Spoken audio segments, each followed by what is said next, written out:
Baik. Assalamualaikum warahmatullahi wabarakatuh. Saudara-saudara, teman-teman sekalian yang berbahagia, semoga di masa pandemi ini selalu dalam kondisi sehat walafiat, dapat melaksanakan aktivitas sehari-hari tetap kondisi prima. Baik, pada kesempatan kali ini saya akan menyampaikan beberapa hal terkait dengan perkembangan dunia bisnis, dunia industri, kemudian bagaimana kita mempertahankan kehidupan ini dan bahkan bagaimana kita membuat hidup ini akan lebih baik, lebih meningkat di masa-masa mendatang. Sekarang ini banyak sekali perubahan-perubahan yang mendasar atau biasa dikenal dengan bisnis disrupsi era atau era disrupsi, perubahan yang sangat mendasar, dan ini mau atau tidak mau, suka atau tidak suka, kita harus mengalaminya. Baik, kita mulai pembicaraan hari ini tentang bisnis disrupsi era. Dulu kita mengenal ada handphone atau pesawat seluler merek Nokia, menjadi ikon handphone terpopuler di Indonesia pada masanya. Mungkin sekitar tahun berapa ya? Tahun 90-an, tahun 2000-an awal masih tren ya, tren untuk handphone Nokia bentuk seperti ini. Namun dalam perkembangannya itu mengalami degradasi, penurunan yang sangat-sangat signifikan, sehingga secara otomatis mereka kemudian menarik diri dan hilang secara nyata. Tersebut mulai ditinggalkan oleh konsumen. Setelah itu muncul berikutnya adalah adanya BlackBerry Messenger ya. BlackBerry pendatang yang mampu menggeser pendahulunya. Jadi HP ini sangat tren, sangat laris di pasaran. Juga hampir semua orang masyarakat itu memiliki BlackBerry, BlackBerry Messenger. Dalam perkembangannya, BlackBerry Messenger itu BBM ya, ini terkenal sekali. Kemudian digeser juga dengan munculnya ada perangkat Android. Dan BlackBerry mulai terdisrupsi atau tergeser ya, disrupsi. Dan ini relatif cepat, tidak begitu lama dari BlackBerry ke Android. Nah, sekarang memang sudah masuk ke era Android. Nah, ini dulu gambarannya, dulu model-model seperti ini masih sangat tren ya. Nah, ini zaman dulu itu ada bagaimana cara memotret foto menggunakan film atau kris negatif yang dipasang, kemudian dicuci, dicetak, dan sebagainya. Nah, ini adalah orang yang sangat berpengaruh, yang menemukan dan membuat digital kamera, kemudian berubah menjadi kamera digital. Kemudian dalam perkembangannya, tahun 2012, Kodak atau produsen kamera itu dinyatakan bangkrut dan tergeser oleh Nikon dan Canon yang berubah. Namun demikian, pemimpin mereka berkata teknologi cetak telah hidup bersama Kodak selama lebih dari 100 tahun. Tak ada siapapun yang mengeluhkan, bahkan biaya cetaknya pun murah. Itu kemudian juga di bidang lain ada Bluebird, itu adalah rajanya perusahaan taksi. itu sangat tren. Ya, orang di Jakarta, terutama di kota-kota besar itu, jika Bluebird itu adalah perusahaan taksi yang sangat berpengaruh atau bahkan paling sukses ya. Kemudian dalam perkembangannya, Bluebird mulai tergeser dengan adanya GrabCar. Dengan sistem online, mereka juga lebih simpel, dan aksesnya lebih mudah, dan semua terkontrol, baik jarak, rute, maupun biayanya. Sehingga sedikit demi sedikit, taksi konvensional tergeser oleh taksi-taksi online ya. Nah, ini juga perkembangan yang luar biasa adalah Gojek. Eranya Gojek ini luar biasa. Orang lebih suka karena terjamin baik dari ongkosnya atau biaya yang harus dikeluarkan dan juga ketepatan waktu karena semua sudah terukur oleh jarak, oleh sistem, sehingga rute menggunakan Google Map ataupun yang lain secara terenkripsi dengan baik ya. Dalam bidang yang lain itu ada namanya bimbingan belajar. Dulu sangat tren, terkenal sekali Primagama, ini rajanya bimbel bagi anak-anak sekolah dari tingkat SD, SMP maupun SMA, bahkan untuk perguruan tinggi.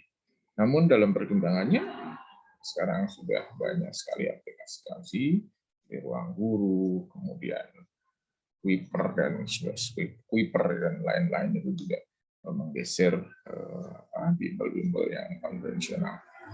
Nah, sekarang pertanyaannya, jika tidak sih, apa yang terjadi?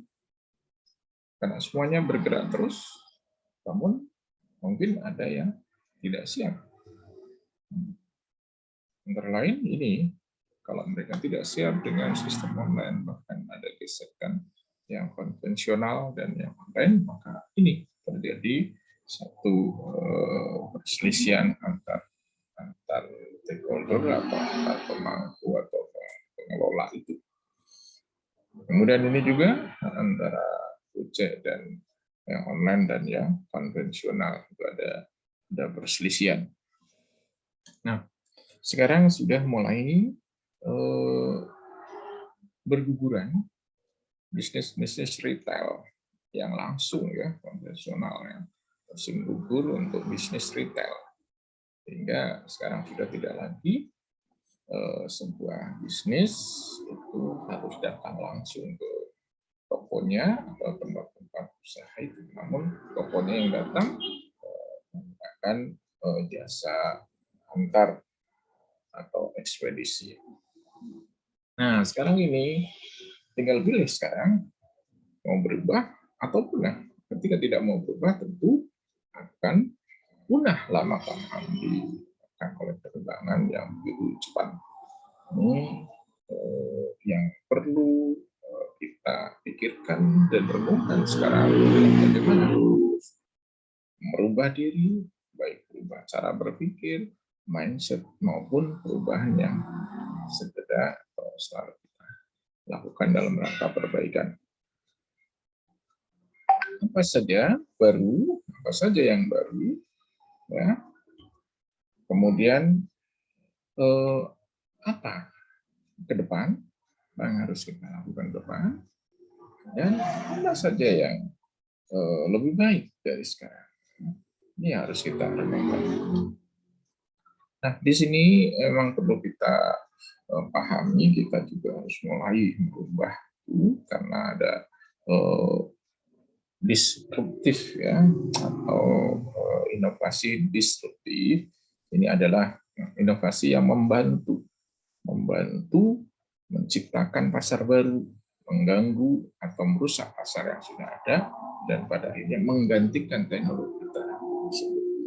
Jadi perubahan ini yang harus kita pelajari, kita pahami, dan sekaligus nanti kita lakukan agar tidak termakan atau tergerus oleh disrupsi perubahan-perubahan zaman, perubahan-perubahan teknologi. strategi apa yang akan Anda lakukan supaya kehidupan Anda berjalan sesuai dengan harapan Anda. Ini juga harus kita pelajari benar-benar bagaimana cara kita bertahan, bagaimana cara kita berkembang. Ini yang harus dipikirkan strateginya. Strategi dan eksekusi, bagaimana mengatasi dan menindaklanjuti masa-masa disrupsi ini ya, perubahan informasi atau teknologi informasi. Yang pertama adalah deteksi, menemukan sinyal dari ributnya kebisingan. Ya, jadi sekarang dalam kondisi sekarang ini harus dicari. Dicari ini bisa berpikir sendiri dengan cara baca atau mencari informasi di internet atau berdiskusi dengan teman-teman yang satu paham, satu ide. Kemudian adopsi. Adopsi ini mulai melakukan transisi pelan-pelan ya, pelan perubahan itu ya, perubahan itu, sehingga nanti akan secara bertahap bisa melakukan satu. Kemudian adaptasi ini juga harus dilakukan. Adaptasi itu harus dilakukan karena mulai menyesuaikan perubahan yang dapat dilakukan ya. Ini strateginya. Jadi yang pertama deteksi, kemudian adopsi, dan adaptasi ya. Adaptasi sehingga artinya kita akan dapat menyesuaikan diri dengan situasi yang berubah dan melakukan perubahan yang akan tetap bertahan. Ini yang akan tetap bertahan adalah yang mau berubah dan melakukan pembenahan. Jadi kalau yang diam bahkan tidak melakukan apa-apa, maka dia mungkin tidak akan bisa bertahan di era disrupsi ini. Nah, ini adalah gambaran-gambaran orang mungkin merasa kesal, merasa karena tidak bisa adaptasi. Kemudian apa saja value atau nilai yang harus dinaikkan. Yang pertama adalah value yang selalu membuat kita akan bisa bertahan. Yang pertama adalah antara perkataan dan tindakan sama. Jadi harus mempunyai integritas, integrity. Ya. Kemudian yang kedua adalah kebahagiaan dalam hati atau kebutuhan utama. Jadi kebahagiaan dalam hati adalah kebutuhan utama ya. Ini yang harus diperhatikan. Kemudian yang berikutnya adalah memberikan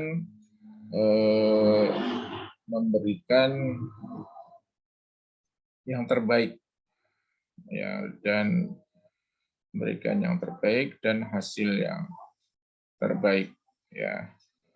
Memberikan yang terbaik dan hasil yang terbaik.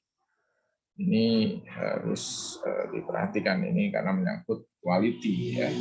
Quality sehingga akan menjadi kunci dalam keberhasilan. Dan berikutnya adalah profesional. Profesional adalah ahli dalam bidang yang digeluti. Jadi kita ketika melakukan suatu bidang keahlian tertentu, maka kita harus profesional, harus melakukannya dengan sebaik-baiknya. Dan berikutnya adalah memiliki ide out of the box ya, atau kreativitas. Jadi jangan hanya itu saja, tapi harus punya terobosan-terobosan baru dalam rangka membangun satu kreativitas yang nantinya akan membuat kita menjadi lebih baik dalam meningkatkan layanan ataupun meningkatkan kemampuan diri. Nah, ini ada contoh lagi. Sekarang ada namanya KFC, ada ayam ya. Sebenarnya ayam ini biasa, sama saja ayam, tapi dengan tampilan yang berbeda akan membuat semuanya akan lebih baik ya. Dulu ada namanya, ada sama-sama ya, ada Starbucks Coffee, ada Starbucks Coffee. Ini juga bentuk-bentuk dalam penyajian rangka mengubah pelayanan ya. Dengan menggunakan ini bentuk-bentuk ada perubahan ya, dari tampilannya, kemudian juga ini yang harus ditentukan, value yang diberikan adalah dalam rangka menghidupkan kehidupan.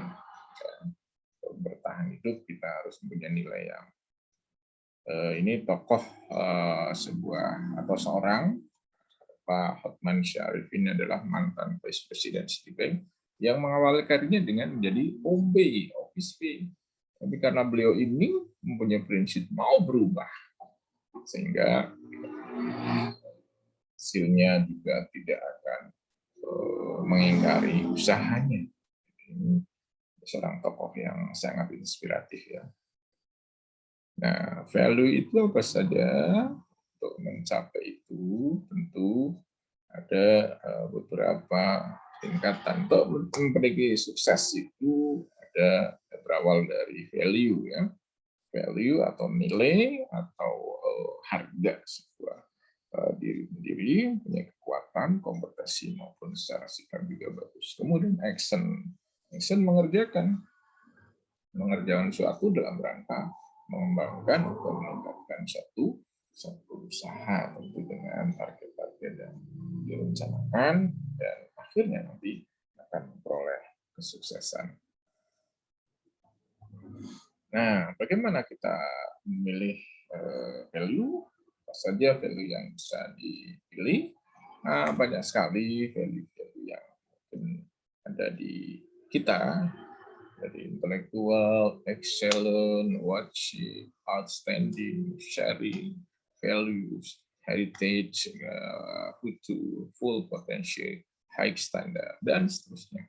Yang tentu mempunyai nilai lebih atau nilai tambah dari yang umum. Kalau kita standar-standar saja ya tentu tidak akan dilirik atau dilihat oleh orang. Dimanapun Anda berada, hidupkanlah nilai Anda. Berikanlah tampilan yang terbaik, ya, tampilan yang terbaik. Ditunjukkan bahwa Anda, potensi Anda nanti bisa dibaca oleh yang lain, karena yang itu yang akan memberikan satu kepercayaan. Berikutnya adalah building fighting spirit. Bagaimana menumbuhkan jiwa pejuang dalam kehidupan pribadi dan di perusahaan. Ini yang kadang-kadang orang merasa puas diri ketika mendapatkan atau mencapai satu capaian-capaian kecil sebenarnya. Nah, ini yang harus ditingkatkan. Bagaimana kita bisa berjuang melakukan suatu terobosan dalam kehidupan pribadi maupun di perusahaan. Jadi jangan ajak, bahkan mungkin seperti tahun lalu, biasa-biasa saja, itu tentu lama-kelamaan tidak dapat bertahan dalam situasi atau perkembangan baru. Anda bukan satu-satunya pemain dalam bisnis ini. Jadi jangan berpikir Anda paling hebat, tapi Anda harus selalu membenahi diri agar dapat mengimbangi bahkan menjadi yang terbaik di antara kompetitor yang lainnya. Jadi ketika Anda punya usaha, punya bisnis, tentu jangan berpikir bahwa Anda sendirian. Terus bagaimana supaya Anda memiliki fighting spirit, punya semangat yang baik, yang kuat? Tentu yang pertama adalah be the first. Jadilah yang pertama. Yang pertama melakukan terobosan, yang pertama melakukan perubahan. ya. Kemudian yang kedua adalah be the best, jadilah yang terbaik. Jadilah yang terbaik di antara yang baik-baik, sehingga pasti akan menonjol. Seseorang untuk mencari seseorang lain atau orang lain yang berada di tengah stadion dengan jutaan, bahkan ribuan sajalah, ribuan pengunjung di stadion. Ketika teman yang dicari itu seragamnya atau kostumnya sama, putih semua, ya, putih semua, maka ketika Anda atau kita mau menemukan orang tersebut akan kesulitan karena sama. Berbeda kalau mungkin orang tersebut memakai kostum yang berbeda, yang seragamnya adalah putih, dia memakai yang merah. Maka kita akan dapat mencari, oh ya, dia yang berkaos merah, berbaju merah, itu yang kita cari. Jadi memang harus yang terbaik, ya. Nah ini be different, berani berbeda. Ya, kalau beda, otomatis orang akan melihat dengan nilai plus, dengan perhatian khusus. Oke. Nah, ini contoh-contoh warung misalnya abnormality. Ini adalah hanya tampilan kreativitas. Kemudian sebenarnya yang ditampilkan atau yang disajikan apa biasa, tapi dengan sajian yang luar biasa, dengan ornamen-ornamen yang menarik, ini tentu akan memberikan rasa yang berbeda ya. Nih, jadi agar berbeda tentu harus beberapa, paling tidak ada 4 ya, harus dipahami, itu menghilangkan kegiatan yang tidak produktif, limit. Ya. Kemudian mengurangi sesuatu yang tidak bermanfaat, ya. Kemudian menciptakan sesuatu yang baru, kreatif, dan apa yang perlu ditingkatkan. Kita harus selalu berpikir apa yang perlu ditingkatkan. Jangan sama. Ya. Hadirkan alasan spiritual ini juga sangat penting dalam rangka pengembangan kemampuan dalam bertahan hidup atau baik secara individu, secara pribadi maupun di perusahaan. Ya. Sampaikan atau renungkan bahwa sesungguhnya di antara perbuatan dosa ada yang tidak dapat dihapus oleh pahala, yaitu oleh pahala sholat, pahala sedekah ataupun haji. Namun hanya dapat ditebus dengan kesungguhan dalam mencari nafkah penghidupan. Ya. Pelipat gandaan aktivitas yang melipat gandakan rezeki. Aktivitas yang melipat gandakan rezeki. Silakan dilipat gandakan. Bagaimana caranya? Yang melipat gandakan rezeki adalah rasa bersyukur. Ya, rasa bersyukur itu dapat melipat gandakan rezeki. Sehingga tenang, nyaman, ya. Bagaimana cara bersyukur? Ini cara bersyukur sering mengucapkan terima kasih, itu juga salah satu rasa bersyukur. Orang yang tidak berterima kasih kepada manusia berarti ia tidak berterima kasih kepada Allah. Ini kan satu rumus ya, kepada manusia saja nggak terima kasih, tapi dia juga tidak berterima kasih kepada Allah. Nah, ini adalah satu gambaran bagaimana inspirasi itu bisa kita tingkatkan kita dalam, sehingga Indonesia dengan SDM unggul dapat meningkatkan kemampuan masing-masing warga negaranya, yang nanti di akhirnya tentu negara Indonesia akan semakin hebat, semakin maju, dan bisa bertahan hidup dan bisa menangkal segala gangguan baik dari dalam dan luar, sehingga tercipta negara yang sangat makmur dan diakui dunia, disegani oleh dunia. Ya. Demikian yang saya sampaikan terkait dengan mau berubah atau mau punah. Sehingga tentu kita harus memilih, atau kita otomatis kita memilih bagaimana caranya kita berubah agar kita tetap bisa bertahan hidup. Terima kasih atas perhatiannya. Kurang lebihnya mohon maaf. Assalamualaikum warahmatullahi wabarakatuh.